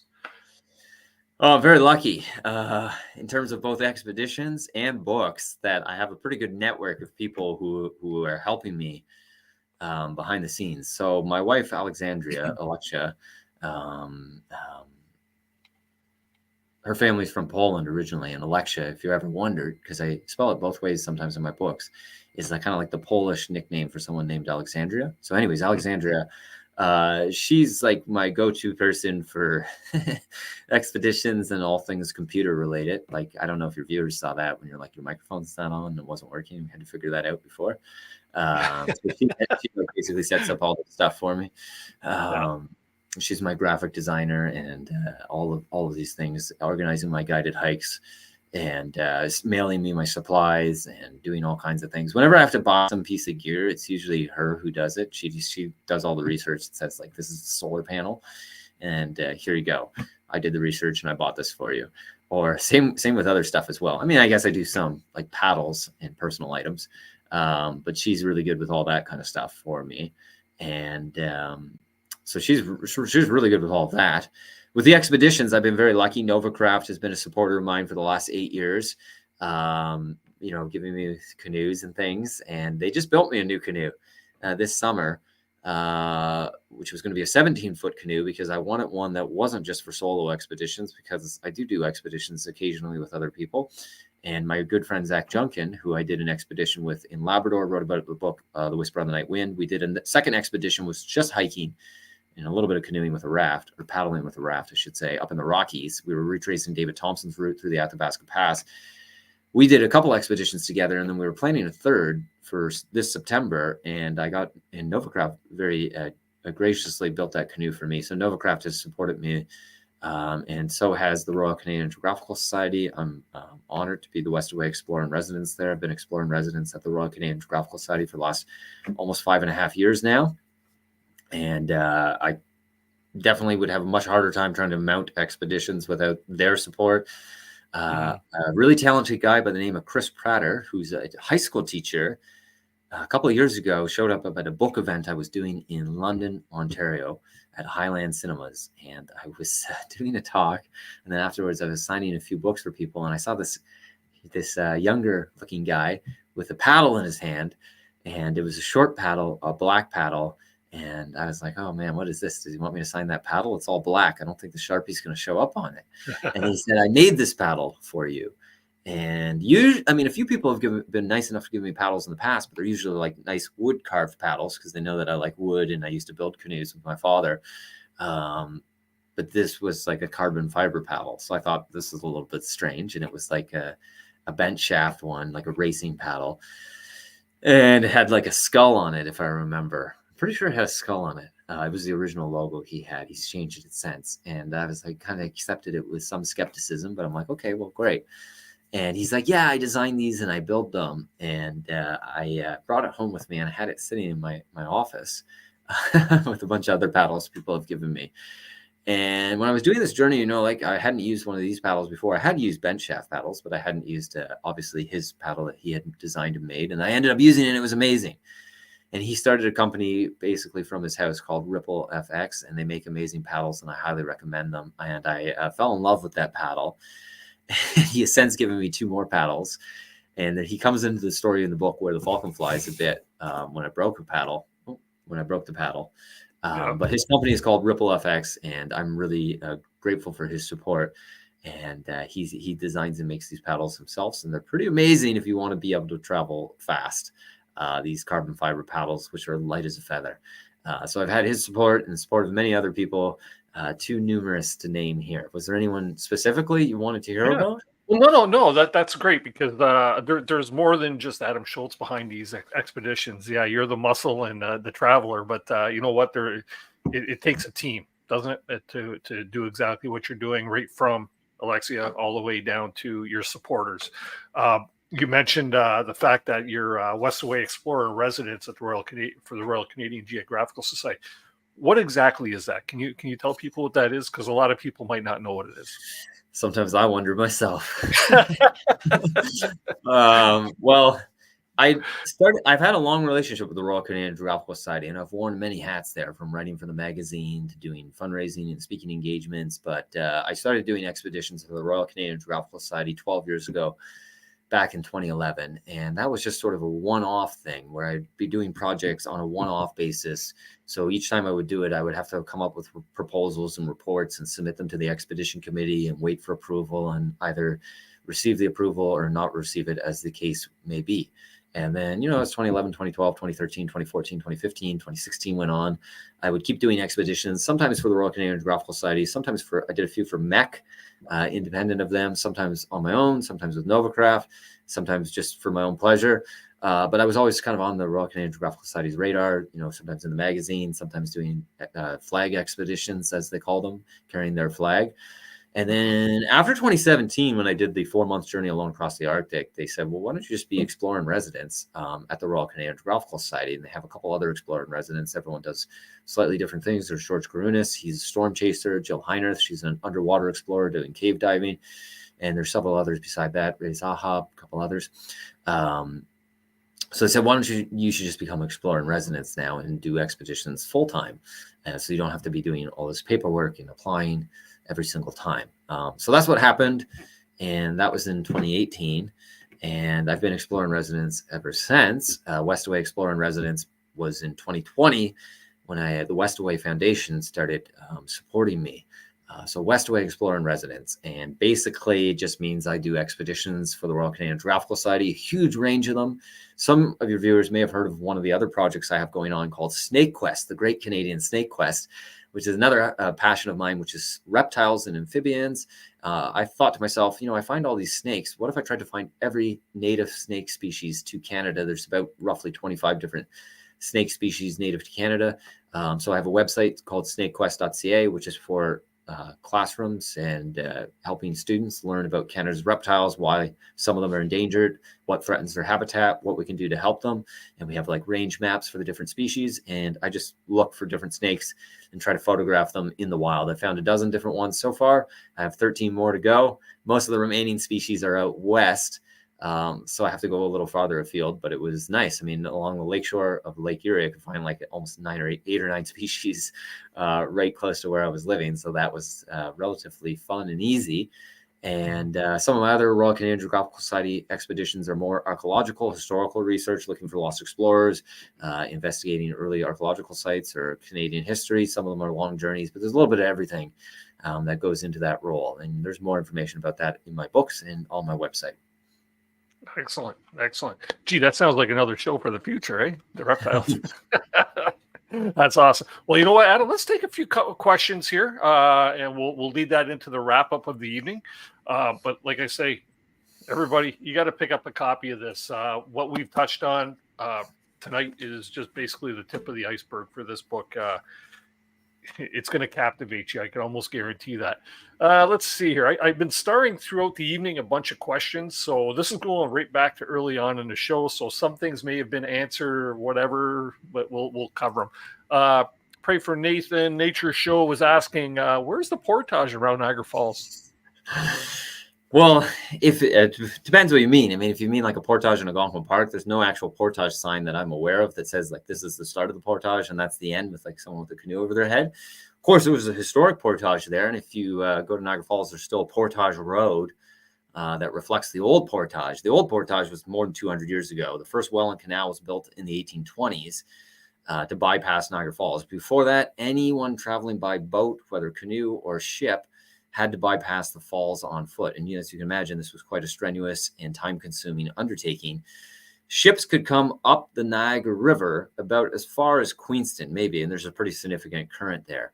Then they could land at the little village of Queenston, unload their cargo, and usually the cargo would be taken in the early days on foot, on people's backs, through the ancient old-growth forest for about 13 kilometers, roughly, all the way to where it was finally safe to put back in above the falls, because you can't just simply bypass the falls themselves. There's now, there's several kilometers of rapids above them. So before it was safe to put them back on a boat around Navy Island, or just around the mouth of the Chippewa River there.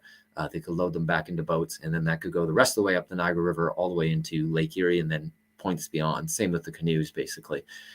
Pretty similar route, because the canoes couldn't really go beyond Queenston either, because there's the walls of the Niagara Gorge, which is a spectacular limestone canyon almost 300 feet deep. So that's pretty much the point where you would have to get out. And I followed that historic portage that existed 200 years ago. 1820s, the portage came to an end because, well, people had figured out if we dig a canal by hand from Lake Ontario to Lake Erie, then this would save an enormous amount of time and effort, and it would make it much easier to get boats directly. Then you don't have to unload things from Lake Ontario to Lake Erie. And canals have been around for thousands of years. You read your Thucydides or Herodotus that talk about digging canals by hand in the ancient world, connecting points in Greece and elsewhere. So that was basically the idea. And the original Welland Canal was small. I mean, it looks like a creek by our standards today. And they built subsequent to that, they built other Welland Canals, which were eventually retired. And then there's the modern Welland Canal, which is a much bigger, which lets, big freighters go through it, like the Edmund Fitzgerald, like that size. So that started in the 1820s and continued after that. But I did the historic portage more or less. And I landed at the last basic safe spot to get out. I knew I didn't have to worry about the falls themselves. Even though the current was strong, I camped on Navy Island. And then I paddled across in the dark because I wanted to try to do the portage like as early in the morning as possible, like at 4 or 5 a.m., because I didn't want to attract any attention to myself. I didn't know what would happen if there were all these tourists, or if like the police would try to stop me, or I had no idea. So I just figured I'd do it as early as I could. And it was still April, and it was like the middle of the week. I think it was like a Tuesday or something. So it was relatively quiet. And I paddled in the dark across the river, and you can imagine the current was sucking me towards the falls. And when I got over to the Canadian shore, I turned and just very cautiously went along it. And it's like rocks and things, and there's some trees. It's the Niagara Parkway. And I wanted to go as far as I dared to cut down on the length of the portage, because I'm like, it's going to be a long way, 13 kilometers. I had my collapsible cart with the wheels to put the canoe on so I could do it all in one trip, which was essential. There was no way I was going to leave like a barrel and then come back like the next day for it. So I had my collapsible Canadian Tire cart to put the canoe on. And I paddled all the way along to the Chippewa River, sometimes called the Welland River, but the Chippewa River. And that's pretty much the last safe spot to get out. Just after that's the hydro intake. And you probably don't want to go into hydro intake. And there's like barbed wire and stuff. So I landed right there, and there's a park. And luckily for me, there's a little paved trail, like a walking trail, that goes right along the riverfront. So I strapped everything up in the dark, and I started wheeling along the trail. And I followed that trail. It went over some bridges and things over the water, like around Dufferin Park, where there's the hydro buildings. Some interesting stuff down there. And I was worried because a couple times it was really narrow, and I didn't think I could get across these footbridges because they had sides on them, or around stairs and things. But every single time there was like somewhere like a wheelchair ramp I could go around it. And I followed that all the way past Table Rock, along the gorge, across from the American Falls. I met this older couple, and I thought they were going to ask me what they were doing, but they wanted directions to the Bird Kingdom. So luckily I knew where that was. And I went under the Rainbow Bridge and continued all the way along, like past the Botanical Gardens. And I was all the way down past the Queenston-Lewiston Bridge. And then just when I went under that bridge, I know that area pretty well. There was a little side trail went through the forest, and it took me down through the forest to the boat docks at Queenston, which is where I put back into the river there. So I think off the top of my head, it was about 13 kilometers, but don't quote me on that because I'm just guessing. I'm familiar with that area, and you're right around right. I think it might even be around 16 kilometers from Chippewa all the way down to Queenston. Yeah, the other number I had in my head was 15, but I just wanted to err on the side of caution, so I said 13. Cool. Let's see here. In the outside, Rob in the outside's asking, after 20 to 30 days in the bush, I find it hard to come home and reiterate to normal life. Do you find it hard to integrate after a length of the trips, and how do you deal with that? Yeah, I don't know. People ask me this question, and I think on some of my journeys, yes, but on others, no. Sometimes I just seem to hit the ground running and just sort of blend back in and make the best of it and go right back into the swing of things. I will say this. There's something about being out in the wild, though, and this is the hard part about coming back to civilization. And it's like, you just see... you love like the quiet of the wilds, right? And when I come back and I'm inside the house and I hear like the buzz of a light, or just some electronics in the background that are turned off, but it's still making a sound like a laptop. I'm like, oh man, that's so annoying, right? Like I wish it was quiet and we can get rid of all this electronic hum, because I find it distracting, and then I can't concentrate on writing my book or reading a book or what the case may be. So there's definitely a hangover effect from that sort of thing. And it definitely makes you appreciate, the wild places. So it makes it harder to see like forests being bulldozed and thinking, why are we doing this? Why? Surely, I mean, it's the year 2023. Haven't we figured out yet, like the value of these places, especially on the doorsteps of some of our biggest cities? Surely we shouldn't be doing this. So spending a lot of time out in the wild, when you come home, that is a lingering effect, I think, of being out there as well. But in terms of like dealing with people, I mean, yes and no. On the one hand, I like to think like, I mean, it can be, you feel a little bit of a cultural shock, like a fish out of water, when you have to go talk to a group or talk to a group of people, and you're a little awkward, but you just sort of just roll with it and make the best of it. And, it's, you figure it out eventually along the way. So that's kind of my strategy of dealing with it. Just sort of, there's no, easing into it. Just plunge in and go with it is what I do. Plunge in and adjust, right? Yeah. Yeah. Preet Siani is asking, how do you keep fear and anxiety in check when deep in the wilderness with limited access to emergency services?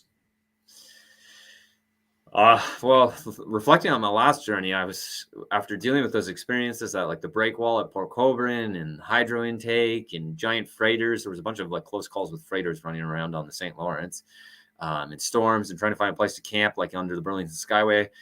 I kept thinking throughout my journey, I cannot wait until I get into the wilderness and away from all these dangers and hazards, and I can finally relax and just be safe out in the wild. And that was honestly my thoughts. Like, I'm like, I'm going to get hit by a car crossing this highway or something with my canoe. That's what I was thinking about.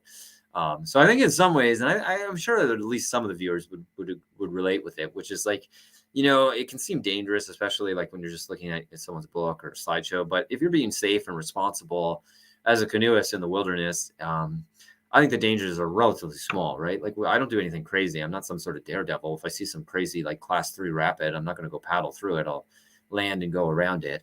So for the most part, I felt safe in the wilderness. Like I was back in my element. I was away from all the hazards I faced in more urban areas. There's no freighter that's going to run me over. There's no highway I have to get across. I mean, obviously there's still hazards, but they're hazards in everyday life. Just driving back late from Algonquin Park, and it's like you don't feel like you're gonna fall asleep behind the wheel or something. There's always car crashes along the highway. So I just sort of don't really make a big deal out of it. I just think, there's hazards and risks wherever we go in life. And I don't dwell on it. I just try to be responsible and err on the side of caution. Like if there are big rapids, I won't run them. If the wind is just too powerful, it's best to stay on shore and recover my strength. I'll spend the day sleeping in my tent or drying out my clothes or doing what I have to until it's safe to continue. So that's kind of my mindset, right? Be safe, be cautious, always look where you're putting your foot down. Don't take any unnecessary risks for the most part. That's kind of slow and steady approach is best. That's how I handle it in the wilderness. And I think that really takes away a lot of the anxiety or fear. Sure. We'll take this one more here, and then we have somebody in the basement there that will pop up on screen, and we'll let that close out the show tonight. So, Adam, what was the most memorable moment of the journey? Most memorable moment? Well, there were many memorable moments, but I don't know if I fully want to answer, but you could probably guess from the cover where the Falcon flies. I'm doing this backwards. There we go. Yes, that. The whole sort of underlying drive was to find the Falcon and find their nests way up in the Torngat Mountains, which is where I ended up, the Torngats. So without giving away the very end of the book, don't do that. You can probably guess what was the most memorable moment, high up on those mountains looking for a falcon's nest. Yes. Yeah. You know what? I just read the book and I have a million memorable moments. So there's all kinds of great memorable moments there for sure. Let's see here. I got to hide the current comment, and we'll just bring in somebody here that probably wants to ask a question. And let's see here. You might recognize this guy a little bit, and most people will. This is our good friend, Kevin. How you doing, Kevin? Oh. Hey, Kevin. Hey, Adam, how you doing? I'm very well. How are you? I'm really well. I got okay. The last question for you. What books did you read to inspire you to do this trip, and what book did you read during the trip? Well, I read many books to inspire me. I mean, all the books I ever read in some ways have inspired me. And that would include your own books because I started reading those when I was a kid in the 90s. I had all your canoe guide books, Canoe Routes of Southern Ontario and Paddler's Guide to Algonquin and Paddler's Guide to Ontario's Cottage Country, all these kind of things. That was inspiring me as a kid because I was going out with my father and my brother doing those weekend adventures and dreaming of one day growing up and doing bigger trips. And I read other books as well, like Farley Mowat, Lost in the Barrens, and Peter C. Newman, Caesars of the Wilderness, and Pierre Burton, The Wild Frontier, and books like My Side of the Mountain. That was one of my favorites. I've reread that several times as an adult. It's a novel, so it's a work of fiction, but about a young boy who runs away from New York City and lives in the Catskill Mountains. If you haven't read it, I highly recommend it to everyone. Where the Red Fern Grows. So all those books, both fiction and nonfiction, inspired me in some way, and Bill Mason as well, his books, and I mean, too many to list, but all of those classic adventure stories and wilderness stories implanted in my mind a sort of wanderlust and a desire to see the land and the wild and the country and want to go off on these adventures. And then to answer the second part of your question, on the journey itself, the book I packed because I was doing a solo journey. I wanted something I could relate to, but at the same time different. So it would be like transporting me to a different world at night inside my tent. So I tried to thread the needle, and I went with actually a seafaring book, which is not something I do. I don't sail, but I love, in terms of my own version of armchair adventures or armchair escapism, to read nautical books or seafaring books. So I love reading those kind of books. And the one I read was called Sailing Alone Around the World by Joshua Slocum, which is actually an old classic. It was written over 100 years ago, but Joshua Slocum was the first person to sail alone around the world, and he was a Nova Scotian. And not only was he a master mariner, but he was also an amazing writer, and his book is just amazingly poetic. It's beautifully written, right from the very first sentence to the end. So I really, really enjoyed reading that book and being transported to like the coast of Chile or Easter Island, or, you know, the Great Barrier Reef off of Australia through his book as I was doing my own journey. So that's the one I packed with me. That's awesome. Hey, cheers to you. I don't have anything to toast back, but in spirit, cheers to you. And thank you for joining me, Kevin. I love your work, and I can't wait for the next journey. Oh, well, thank you very much. The feeling's mutual. Adventure. Thank you, Dennis. Kevin, we'll see you in the green room. Wait, what did Dennis say? What? I said epic journey. I think that's what I said. I don't know. See you in a few moments, Kevin. Cheers. Awesome. Well, Adam, we're about that point there where we'll start to pack things in. You have a lot of presentations coming up here in the near future. You're going to be kind of like scattered all over the country. You're heading out to Banff, and then you get a rush back here for one that's local. Where can people find information as to where you're going to be speaking and presenting your book? On my website, if you go to adamshoalts.com, there's an events. You click on events, and you'll see upcoming book events. And I have all the public events coming up in the next couple of months. There are some more into January and February. Haven't had a chance to update that section yet, but all the upcoming events in the next couple of months are on my website. Excellent. And then people can pick up a copy of your book when they come see you in your presentations, right? They can do that in person at one of my events, or they can get it beforehand and read it before the event if they want to do that as well. Yeah, so if anybody's interested in picking up a copy of Where the Falcon Flies, you can definitely, there's a link in the description below here where you can check that out and give that a good read before you go to the presentation, so you kind of know what to expect. But you know what? I've seen Adam present twice for The Whisper on the Night Wind, and your presentation skills are quite up there. So you know what? It's going to be a great treat to see you on Thursday night, where I'm coming to see you. And I look forward to that for sure. Oh, thank you very much. I look forward to seeing you at the events. Adam, thank you very much for spending your Tuesday evening with us here. You know what? It's been a great honor to read the book, to correspond with you about it too, and I look so forward to the next one that you come out with. So no pressure, right? Well, my pleasure. Thanks for having me on the show again, Dennis. Yeah, for sure. We'll see you in the green room here in a few moments, and I'm just going to Perfect. close out the show. All right, everybody. I hope everybody enjoyed tonight's show. You know what? Adam Shoalts is quite the adventurer.